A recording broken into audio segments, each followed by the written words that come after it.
Intracranial pressure is pressure inside the skull, which can damage the delicate brain tissues. Hi, I'm attorney Robert Jarchi, and today's topic is intracranial pressure and monitoring. When the brain is injured by trauma, much like any other part of the body, the injured tissue may swell, and fluid may collect and build up in that area.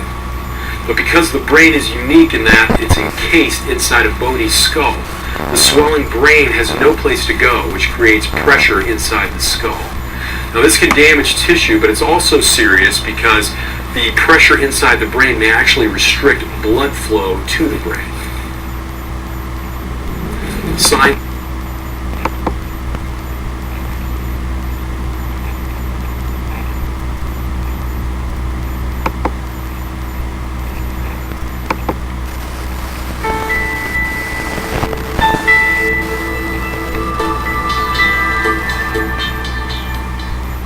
Most of the time, traumatic brain injury is mild, but sometimes the injury is more serious and it is accompanied by bleeding in the head. The brain reacts to these injuries and can start to swell in the days following the trauma.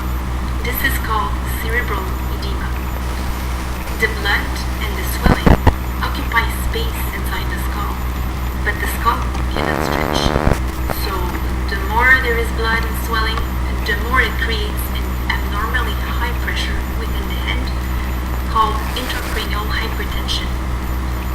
This high pressure can cause further damage to the already injured brain because the brain or the blood vessels feeding it are squeezed. In general, the neurosurgeon inserts a pressure monitor or a small drain in patients who suffer from severe brain injury to measure the pressure in the head.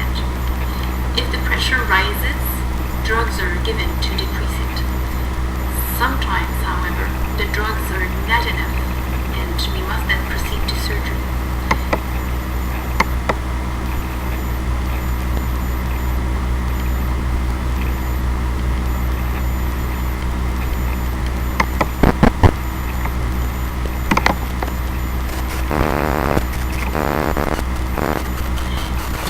Today we're going to be talking about some basic principles concerning increased intracranial pressure.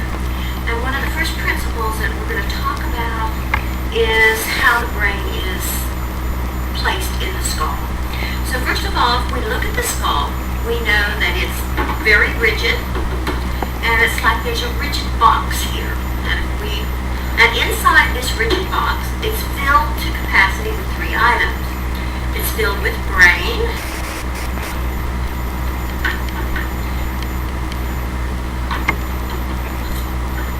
blood,